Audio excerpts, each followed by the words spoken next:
2026 সালের 31 মার্চ জাতীয় সংসদে আন্দালিব রহমান পার্থ একটি বক্তব্য দেন।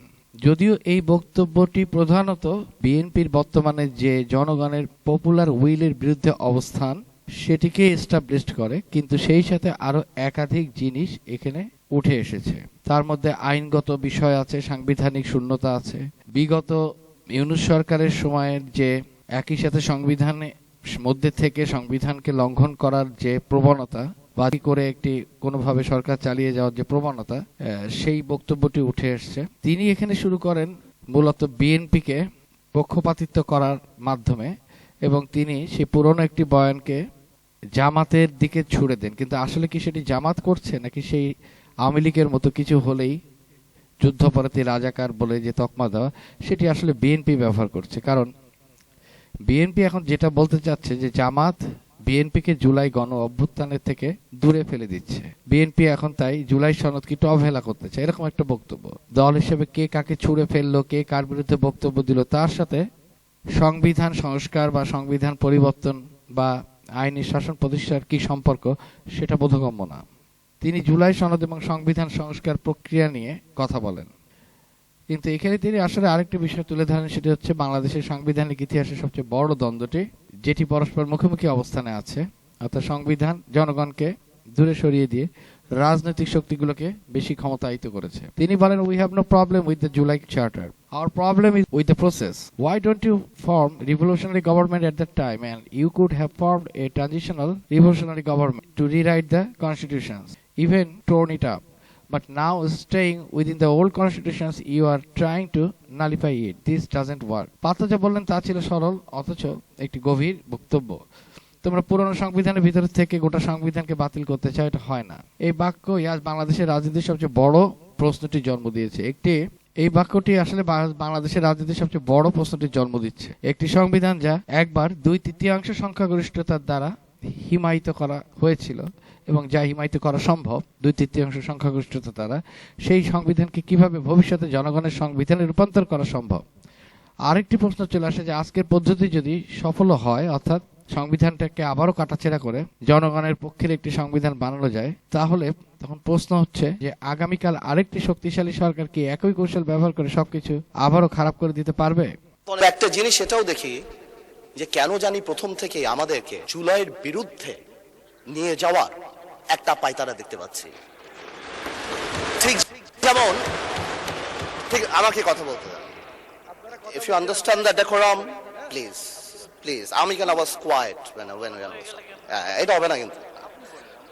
তো আমাকে আওয়ামী লীগ সরকার মনে পড়ে যায় যে আমরা যদি কোনো কথা বলতাম যুদ্ধাপরাধের বিচার চায় না, আমরা বলতাম তেলের দাম কত, যুদ্ধাপরাধের বিচার চায় না। আমি অনেকখানি ওই অ্যাটিটিউডটা দেখতে পাচ্ছি। সবচেয়ে বড় কথা, we have no problem with July সনদ। আমাদের প্রবলেম প্রক্রিয়া নিয়ে করতে চাচ্ছেন, এবং আমরা আমাদের ডিসেন্ট, নোট অফ ডিসেন্ট আগে থেকেই দেওয়া করেন নাই কেন? নর্মাল গভর্নমেন্টে গেলেন কেন? ট্রানজিশনাল রেভলিউশনারি গভর্নমেন্ট করতেন। লেটস রিরাইট দ্য কনস্টিটিউশন, ছিঁড়ে ফেলে দিতেন কনস্টিটিউশনকে, নতুন করে সংবিধান বানাতেন। পুরনো কনস্টিটিউশনে থেকে আপনারা সংবিধানকেই বাতিল করে দিতে যাচ্ছেন। এটা আসলে হয় না। পার্থ স্পষ্ট করে বলেন যে we have no problem with July charter, our problem is with the process.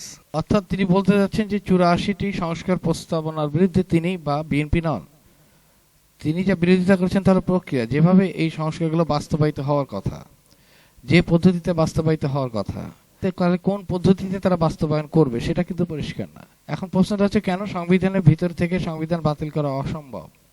এখানে পার্থ সব থেকে যে যুক্তিটি তুলে ধরেন সেটি হচ্ছে যে why should I discard the constitution? If needed, I can amend or change it. But why discard it completely? We must also have respect for the constitutions. Otherwise, it would be denying 1971.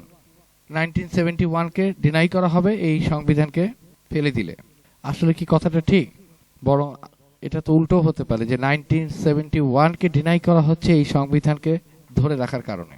এরপরে তিনি বলেন, you cannot abolish the constitutions while staying within the old constitutions. এটি একটি মৌলিক যুক্তি। কোনো আইনের ভিতর থেকে সেই আইনকে সম্পূর্ণ বাতিল করা যায় না। যদি তুমি সংবিধান বাতিল করতে চাও তাহলে তাকে সংবিধানের বাইরে গিয়ে বাতিল করতে হবে, যেমন বিপ্লবী সরকার কাঠামোর মাধ্যমে। এই ক্ষেত্রে জামায়াত বলে যে বিএনপি সংস্কারে রাজি না হয় আমরা রাজপথে যাব।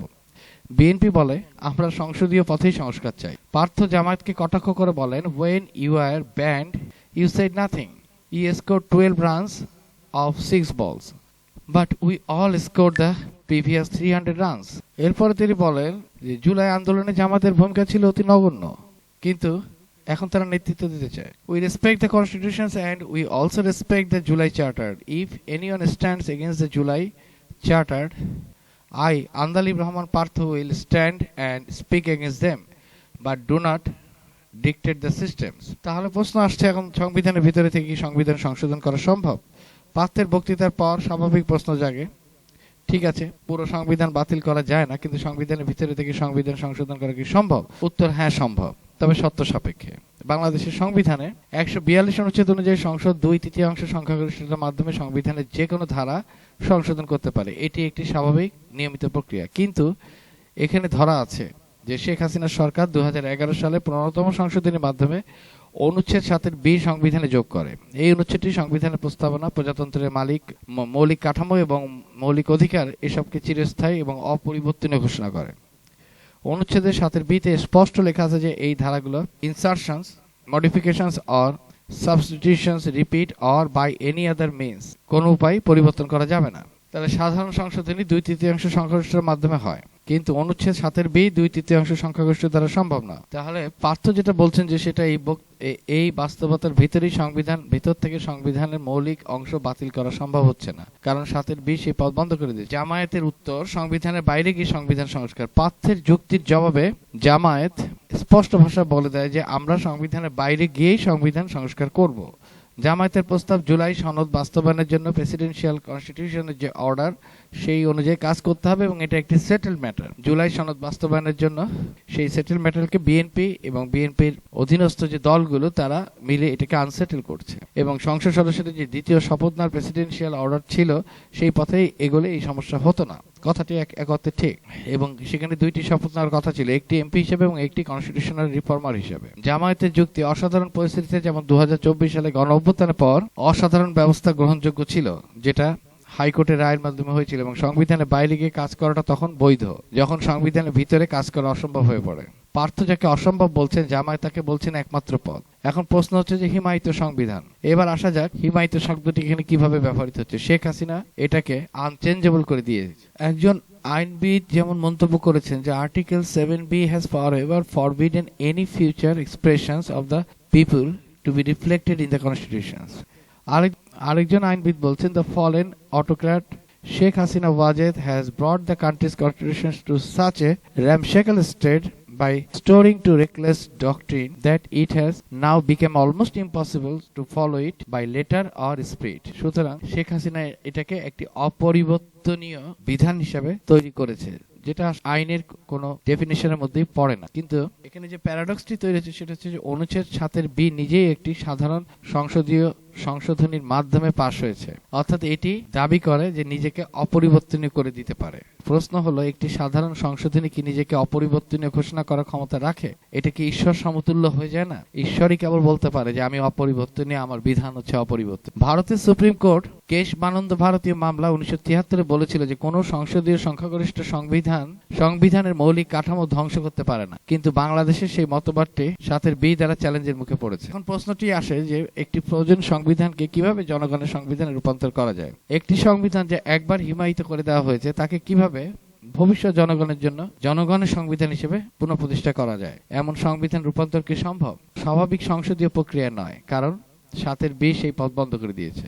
সম্ভাব্য পথটি হলো রিফাউন্ডিং, পুনঃভিত্তি স্থাপন করা, অর্থাৎ জনগণের সরাসরি ভোটের মাধ্যমে একটি নতুন সনদ অনুমোদন করা এবং তারপর একটি গণপরিষদের মাধ্যমে নতুন সংবিধান রচনা করা। এখন আরেকটি প্রশ্ন আসে যে if somehow by someone can amend the unchangeable parts of the constitutions, what the guarantee? Who will guarantee that if someone will not throw it out tomorrow, অর্থাৎ আগামীকাল আরেকটি দুর্নীতিপরায়ণ সরকার যদি 2/3 সংখ্যাগরিষ্ঠতা পায় এবং তারা যদি আবারও একটি নতুন সাতের বি তৈরি করে সবকিছু জমাট বাঁধিয়ে দিতে পারে, তার প্রতিকার কি আছে? তার প্রতিকার নেই। এই প্রতিকারটি আসলে সংবিধানে করার চেষ্টা করা উচিত, যদিও কোনো সংবিধানে, পৃথিবীর কোনো সংবিধানে প্রতিকারটি দিতে পারে না, কিন্তু চেষ্টা করতে পারে। এই চেষ্টা করাটার থেকেও বিএনপি বর্তমানে জাতিকে বঞ্চিত করছে এবং জাতির গণভোটের মাধ্যমে যে প্রতিকারের বিধানটির পক্ষে মত দিয়েছে সেটিকে প্রকাশ্যে অস্বীকার করে ধৃষ্টতা দেখিয়ে বিএনপি এটা করছে।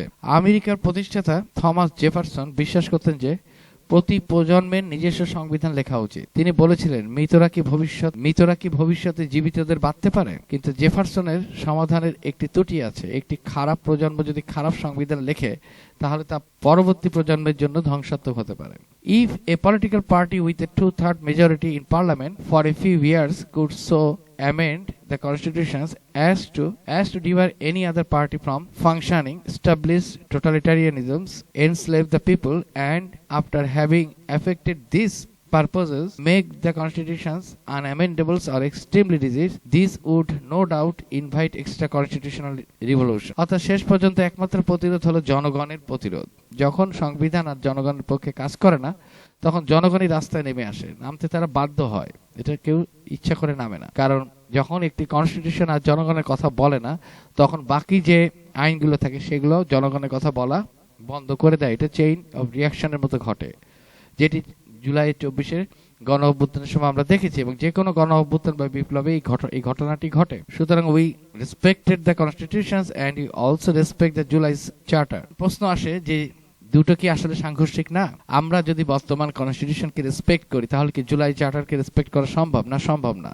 একই সাথে বর্তমান কনস্টিটিউশনকে রেসপেক্ট করে এই গত 55 বছর কেউ স্বাধীনতা যুদ্ধকেও মর্যাদা দিতে পারেনি, কারণ 72-এর সংবিধান স্বাধীনতার কথা বলে না, 72-এর সংবিধান সাম্যতার কথা বলে না, 72-এর সংবিধান সোশ্যাল ইকুইটি এবং জাস্টিসের কথা বলে না, এটাকে বাদ দিয়ে দেওয়া হয়েছিল। কিন্তু এখন বিএনপি 72-এর সংবিধানের নাম করে যে স্বাধীনতা দোহাই দিচ্ছে, এটা আসলে অপব্যাখ্যা, সম্পূর্ণ মিথ্যা ব্যাখ্যা। 72-এর সংবিধান বলে একটি ক্ষমতা প্রচন্ড দাপটে অন্ধ হয়ে যাওয়া একটি রাজনৈতিক দল এবং তার একজন দেবতা তুল্য নেতাকে কিভাবে আরো দেবতার আসনে পাকাপোক্ত ভাবে বসানো যায় সেই বন্দোবস্ত, এটি ছিল 72-এর সংবিধানের মূল মেকানিজম।